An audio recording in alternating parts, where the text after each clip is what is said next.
요즘 학교에서 전과 다르게 많이 교육하고 있는 분야가 있습니다. 그 중에 하나가 이 성에 관한 거예요. 그죠? 그 성교육을 요즘 학교에서 많이 하고 있고, 학교에서뿐만 아니라 여러 사회단체에서도 많이 하고, 또 학생들도 관심 있게 그런 교육들을 받습니다. 저는 학교에서 그런 교육을 받아본 적이 없습니다. 아마 여기 계신 분들도 저와 비슷하거나 그런 분들은 무슨 학교에서 성교육을 받았을까?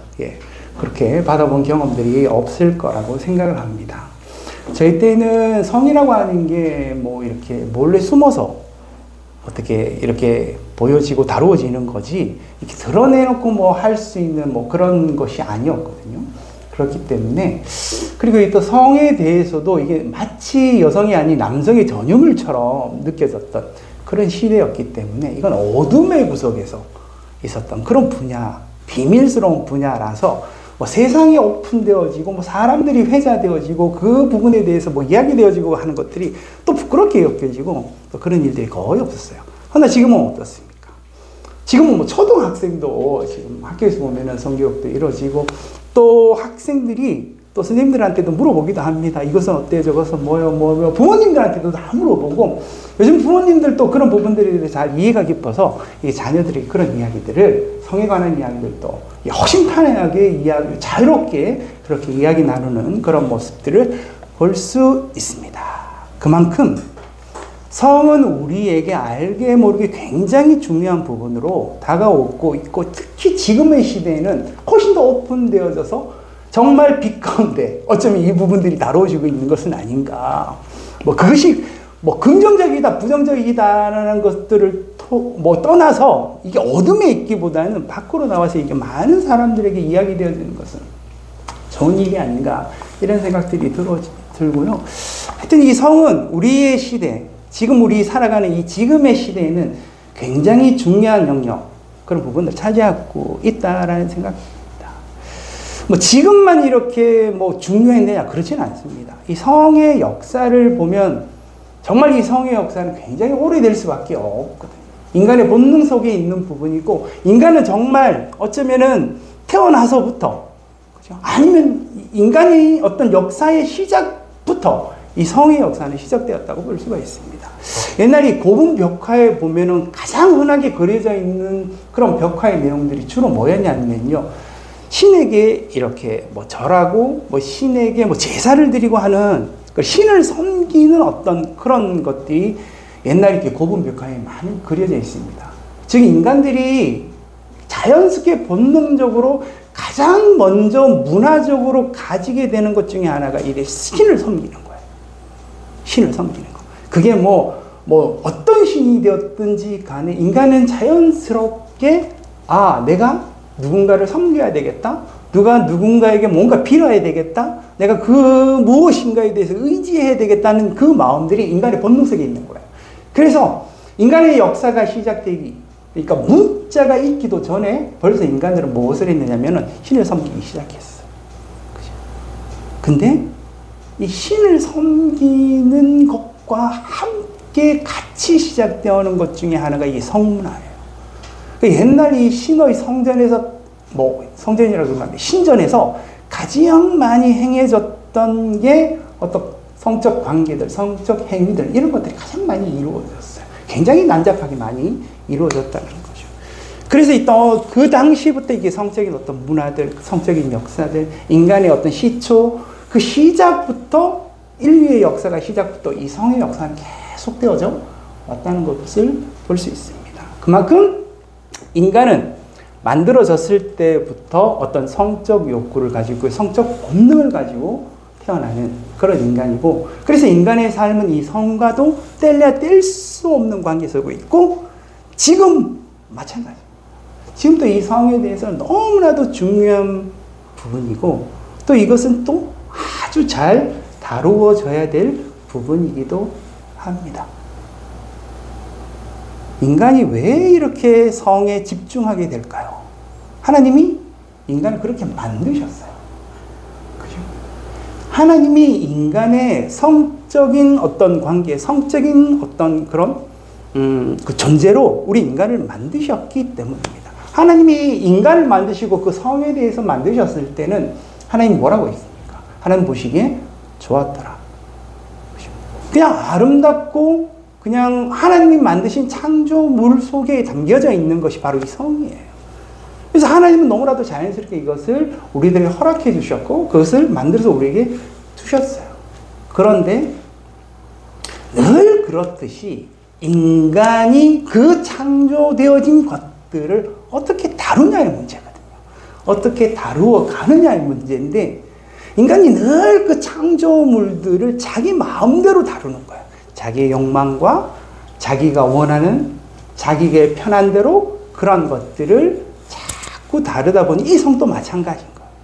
하나님이 아름답게 오르게 허락해 주신 성이지만 인간이 자기들 욕망대로 자기들 원하는 대로 마음대로 이 성을 다루게 되어지는 거예요. 그럼 그 속에 뭐가 돼요? 계속 죄악, 계속 악함들이 그 속에서 만들어지는 거예요. 인간이 여러 가지 죄악 짓습니다. 근데 그 죄악들 중에 가장 대표적인, 어쩌면 비밀스럽게 만들어지고 있는 이 악함, 이 대표적인 이 악함 중에 하나가 이 성에 관한 거예요. 그래서 우리는 이 비밀스럽게 어떻게 이렇게 만들어진 이 죄악들, 이 악함들이 때로는 우리가 그냥 이렇게 매스컴이나 이런 데서, 신문이나 이런 데서 이제 보게 되어지는 거예요. 그죠? 뭐 연예인이 뭐 어떻게 했다. 뭐 어떤 목사님이 뭐 어떻게 했다. 뭐, 그죠? 이런 이야기를 우리가 많이 듣게 되어지는 거예요. 그죠? 그런 것들 보면 이게 성적인 범죄들이, 성적인 이 악함들이 인간 속에서 계속해서 만들어지고 있고, 현대 세상 속에서는 지금 또 비밀스럽게 이 성적인 이 악함들이 우리들에게 계속해서 자리 잡고 있고 영향력을 미치고 있다는 겁니다. 그래서 어쩌면 이 성에 관한 이 악함은 단순히 어떤 성적인 한 부분만을 말하는 게 아니고 인간이 가지고 있는 이 죄된 이 악함의 대표적인 어떤 예로서 다뤄질 수 있는 부분이다라는 생각이 들어요. 그래서 오늘 이 노아의 이야기, 이 노아의 이 세 아들의 이야기가 지금 나오잖아요. 세 아들의 이야기를 이렇게 한번 살펴보면은 내용들이 이렇습니다. 노아가 방주에서 나와서 농사를 지었어요. 농사를 지은 것 중에 하나가 포도 농사였어요. 근데 포도 농사를 지었는데 이 포도가 이제 농사를 지어서 포도가 발효되어 가지고, 그죠? 포도주가 된 거예요. 그래서 이 포도주를 거하게 마시고는 잤는데 옷을 다 벗고 잔 거예요. 빨가벗고 다 벗고 이제 잠을 잔 거예요. 장막에서 잠을 자고 있는데 둘째 아들 함, 그죠? 함이 그 장막 안으로 들어갔는데 아버지가 다 벗고 잠을 자고 있는 거예요. 여기서 보면 하체가 드러났다라고 이렇게 표현을 하고 있어요. 다 벗고 이렇게 잠을 자고 있는데 그것을 보고는, 그리고 그 장막에서 나왔어요. 나와가지고는 셈과 야벳 그 형제들에게 이야기를 한 거예요. 아버지가 다 벗고 자고 있더라 라고 이야기를 한 거예요. 아버지가 술 깼어요. 이제 잠에서 깨가지고 그 이야기를 들은 거예요. 아, 이런 일이 있었구나. 그리고 그 이야기를 듣고는 노아가 함에게 가서 가지고 있는 이 저주를 퍼부은 거죠. 이 저주가 이 함에게 내린 거예요. 그죠? 그래서 이 이야기가 지금 이 오늘의 이 본문의 이야기인데요. 이 이야기를 가만히 들어보면은 약간 우리들에게 이제 의문들이 들기 시작하는 거죠. 이게 노아가 함에게 저주를 퍼부을 일인가? 그죠? 이런 생각이 드는 거죠. 일차적으로 이 일의 발단이 함에게서 시작된 게 아니잖아요. 근데 왜 함에게 저주를? 응? 노아가 잘못했잖아요. 술을 마시면 곱게 그냥 자면 되지 옷을 왜 다 벗고 자냐 이거야. 그걸 함이 봤을 수도 있는 거잖아요. 근데 그것을 보고 노아가 함에게 저주를 뽑았다는 거, 뭔가 이게 함에게 좀 지나친 게 아닌가? 노아가 왜 이렇게까지 해야 되나? 이게 맞나? 어떤 이런 의문이 드는 이 의문점들이 남아 있습니다. 그래서 이 본문을 우리가 한글로 그냥 보면은 그런 의문점들이 들 수 있는데요. 히브리인들은 이 본문을 보면은 자연스럽게 드는 생각들이 있어요. 그 숨겨진 뒷이야기가 이 히브리인들은 자연스럽게 알게 될 수밖에 없어요. 왜냐하면 여기 이제 함이 가서 봤어요. 그죠? 봤는데 무엇을 봤냐 하면은 아버지가 옷을 다 벗고 있다라는 이 벗다라는 것이 쓰여져 있거든요. 벗다라는 말이 쓰여져 있고 또 이 함이 본 것이 뭐냐면 아버지의 하체라고 적혀져 있어요. 그냥 우리가 하체라고 생각하면 상체 말고 하체라고 생각되어질 수 있는 거잖아요. 근데 이 히브리인들은 벗다라는 이 단어와 이 하체라는 이 단어를 봤을 때 바로 연상되어지는 게 있어요. 그죠? 이것은 남자든 여자든 가지고 있는 몸의 가장 중요한 성적인 부분, 성리를 가리키는 용어라는 것들, 이 히브리인들은 너무나도 알 수 있는 내용이에요. 이건 뭐다? 남자의 성기.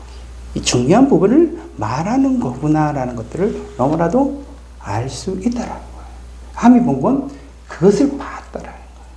근데 여기에서 이 하체라고 쓰여져 있는 이 표현은 성적인 관계를 또한 의미하기도 합니다. 그래서 좀 더 나아가서 신학자들, 많은 목사님들은 이렇게 해석하기도 합니다. 이것은 단순히 하체만을 본 것이 아니라 성적인 관계, 즉 술을 마시고 아버지와 어머니와 성적인 관계를 맺었는데 성적인 관계를 맺은 것에 대해서 혹은 그 맺은 후에 일어난 일들에 대해서 아마 이 함이 보게 된 것이 아닌가, 이렇게까지 해석을 하기도 합니다. 설사 그렇다 하더라도 이것이 노아가 함에게 저주를 불러일으킬 만한 일인가라는 생각이 또 들 수밖에 없어요. 그죠?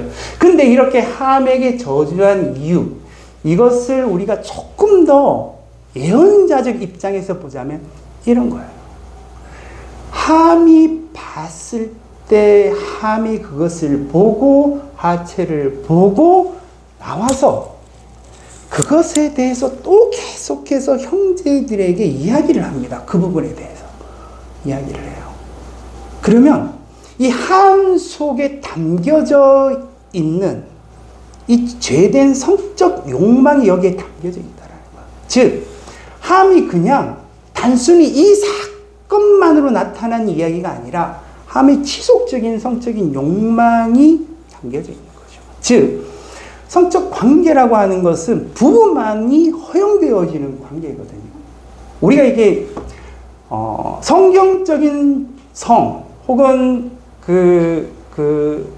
우리가 알아야 될 그리스도인의 이 성에서 가장 중요한 건 뭐냐면 성적 행위가 뭐 어떻다 저떻다가 중요한 게 아니라 이 성적인 관계가 누구와 있어야만 되느냐가 제일 중요한 거거든요. 이건 부부 간에서만 있어야 되지 다른 누군가가 있으면 다 이거는 죄악이고 욕망이고 악한 것들이에요. 그런 차원에서 보자면 이 함이 아버지의 어떤 성적인 부분 혹은 이것이 더 나아가서 어머니의 혹은 부부의 어떤 성적인 부분들이 자기의 욕망 가운데 드러나고 나타나고 투영되어져서 그것이 표현되어졌다라는 거예요. 인간이 그 당시에는 다른 어떤 성적인 관계를 가질 수 있는 사람들이 없잖아요. 8식구만 딱 달랑 있는 거잖아요. 그죠? 그 8식구에서 출발해서 이제 인류가 이제 막 퍼져 나가는 그 과정 속에 있는데 이 함에는 뭐냐면은 그 성적인 욕망, 인간의 죄된 욕망이 계속해서 노아 속에서 어쩌면 보여졌을 수도 있다. 근데 그것의 절정이 나타나는 사건이 바로 이 사건이 되는 거예요. 인간의 이 죄된 욕망이 나타나는, 인간의 어떤 성적인 욕망들이, 이 함 속에 나타난, 이 둘째 아들 속에 나타난 이 욕망이, 이 죄된 욕망이 나타나는 것을 노아가 발견하게 된 거예요. 그래서 노아가 함에게 저주를 내리기 시작해요. 어쩌면 이것은 함에게 내린 저주라기보다는 함이 가지고 있는 이 죄성 있잖아. 이 죄악에 대한 이 저주의 내용이라고 볼 수도 있는 거예요. 왜 그러냐면은 오늘 이 본문을 잘 읽어보면은 이렇게 이야기를 하고 있거든요. 오늘 본문에서 보면 노아가 술이 깨어 그의 작은 아들이 자기에게 행한 일을 알고 25절에 보면 이에 이르되 가나안은 저주를 받아 그의 형제의 종들의 종이 되기를 원하노라 하고 라고 되어 있어요. 그죠? 여기 만약에 죄를 지었다면 그 죄가 누구의 죄예요? 함의 죄잖아요. 물론 앞에 노아가 잘못한 게 있죠. 그죠? 근데 이 노아는 누구에게? 함에게 저주를 내리는 게 아니라 함의 아들 가나안에게 저주를 내려요. 그죠? 가나안에게. 아버지 함에게 내려야 될 저주를 왜 아들 가나안에게 왜 이 저주를 내리느냐라는 거예요. 그죠? 왜 그럴까? 왜 본문은 이렇게 이야기하고 있느냐라는 거예요. 그죠? 한간에 이런 책이 있었어요. 가계의 저주를 끊어라. 여러분들 보신 적이 있을 거예요. 들으신 적이 있을 거예요. 그죠? 그래서 가계에 흐르는 저주가 있다라는 거예요. 가계에 흐르는 죄악이 있어고 이 죄악을 계속해서 그 가계에서 흐르고 있다라는 거예요. 근데 그 가계에서 흐르는 이 죄악 때문에 그 가계에 흐르는 저주가 있다라는 거예요. 그래서 이 노아의 가족 중에 이 햄의 자손들에게 흐르는 저주가 있다라는 거예요. 함에게 흐르는 죄된 악함이 있고 이 악이 유전적으로 계속 대물림 되어져서 그 가계에 흐르는 저주가 있으니 가나에게도 이렇게 저주를 이렇게 퍼본 것이 아닌가 이렇게 해석하는 사람들이 있어요. 근데 성경은 너무나도 분명하게 이야기합니다. 그 죄악은 누구의 것이라고? 자신의 거예요. 그 죄악이 무슨 유전적으로 대물림되고 이런 것은요 성경에 없어요. 없어요. 근데 왜 노아는 함이 아닌 가나안에게 이 저주를 퍼부었는가? 이게 인간이 가지고 있는 이 죄된 본성을 이야기하는 거예요. 인간이 가지고 있는 이 죄된 본성. 우리가 물론 이제 그런 것들을 보게 됩니다. 아버지가 술주정뱅이에요. 근데 아들이 술을 딱 끊어야 되잖아요. 아빠가 그 술주정뱅이를 보면 얼마나 보기 싫겠어요. 근데 그 아들이 똑같은 행동을 해요. 이게 유전이 아니에요. 그걸 늘 보고 자라면서 그런 것들이 정말 혐오스러웠는데 자기도 모르게 그게 자기 안에서 흐르는 거예요.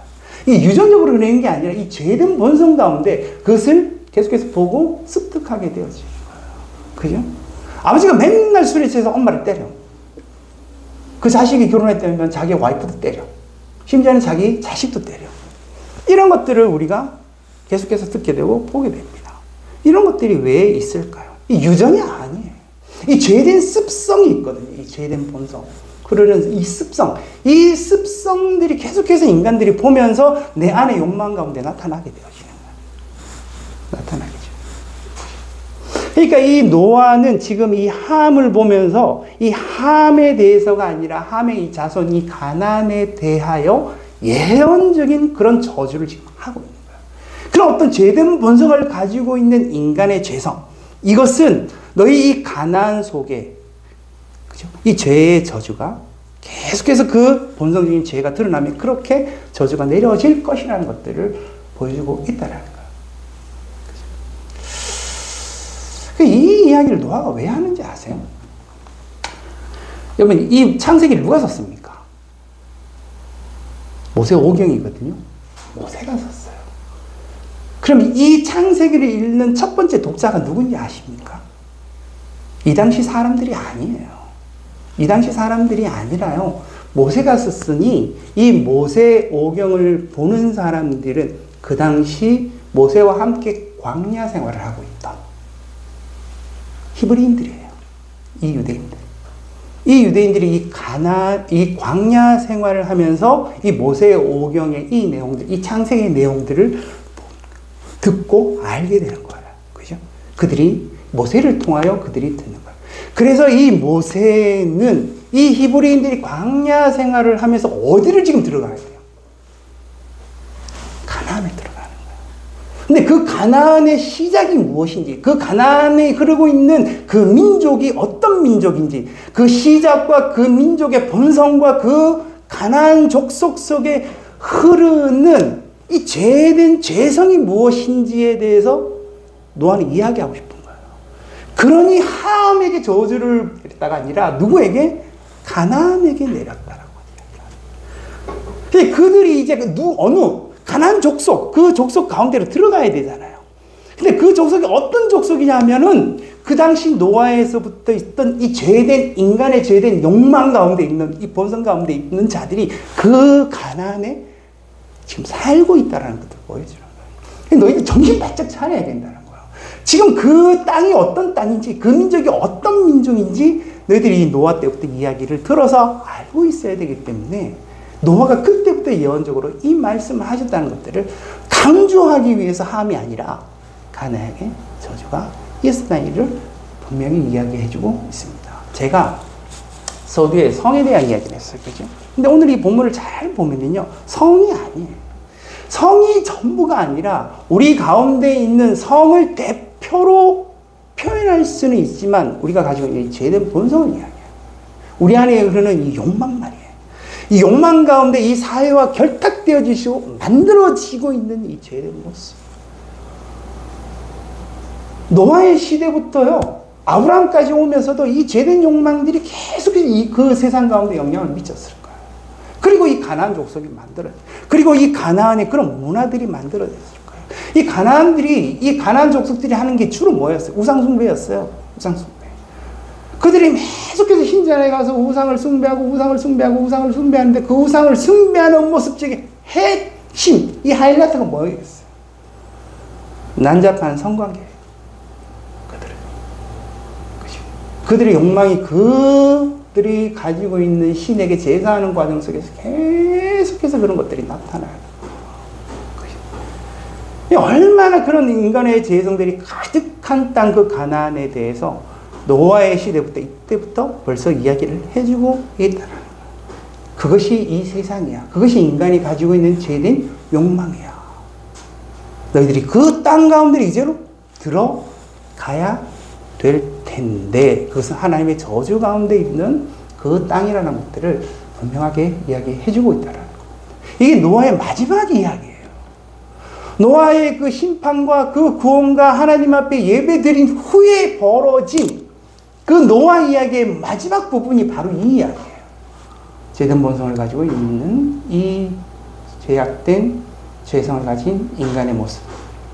여기서 이것을 보여주고 있습니다.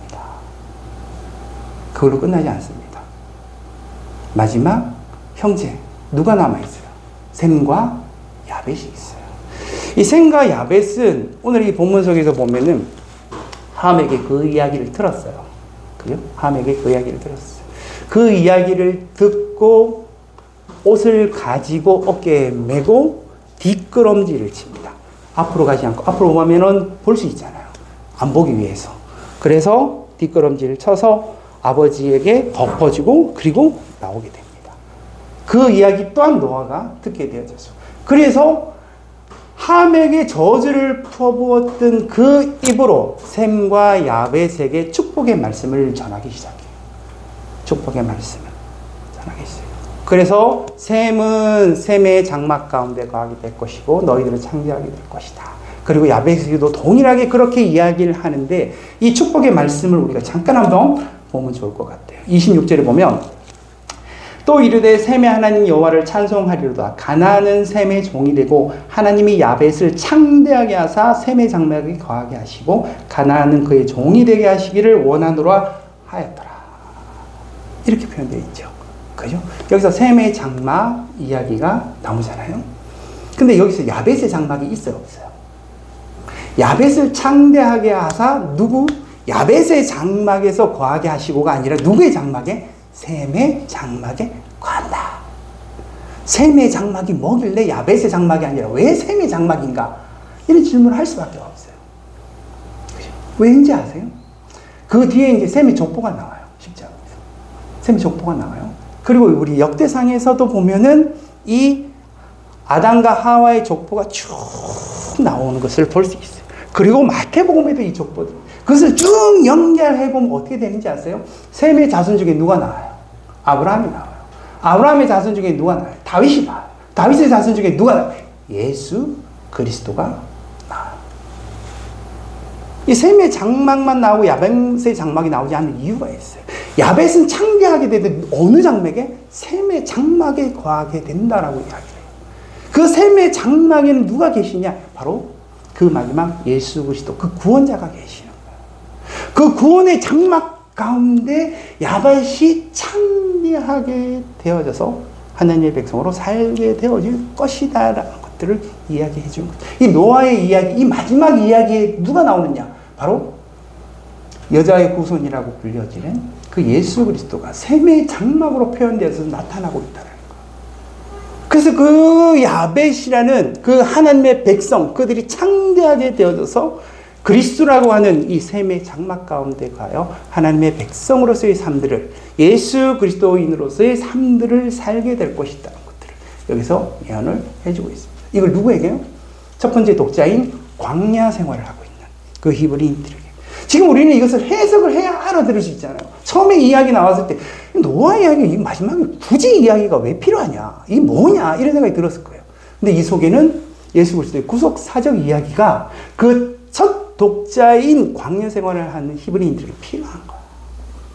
이것이 반드시 필요하기 때문에 이 이야기를 지금 하고 있다라는 거예요. 그리고 동일하게 우리도 이 이야기가 우리에게도 마찬가지 동일하게 전달되어지는 이야기예요. 그 광야 생활을 하고 있던 이 히브리인들이 들어갈 때 알아야 될 게 있어요. 그들 갖게 될 그 가나안의 정체가 무엇인지를 알아야 되는 거예요. 그것이 세상이에요. 그 세상 가운데 들어가야 될 그들 속에 있어야 될 그 구원의 장막, 그것이 무엇인지에 대한 이해들이 필요한 거예요. 우리 마찬가지입니다. 여러분, 세상은요, 인간이 가지고 있는 이 욕망 가운데 세상은 지금 만들어져 가고 있어요. 세상이 뭐 악하고 뭐 죄악이 있고 막 인간들 왜 저러냐 싶죠? 너무나도 지극히 자연스러운 거예요. 인간은 자기 욕망대로 살아가는 부분들이 있으니까.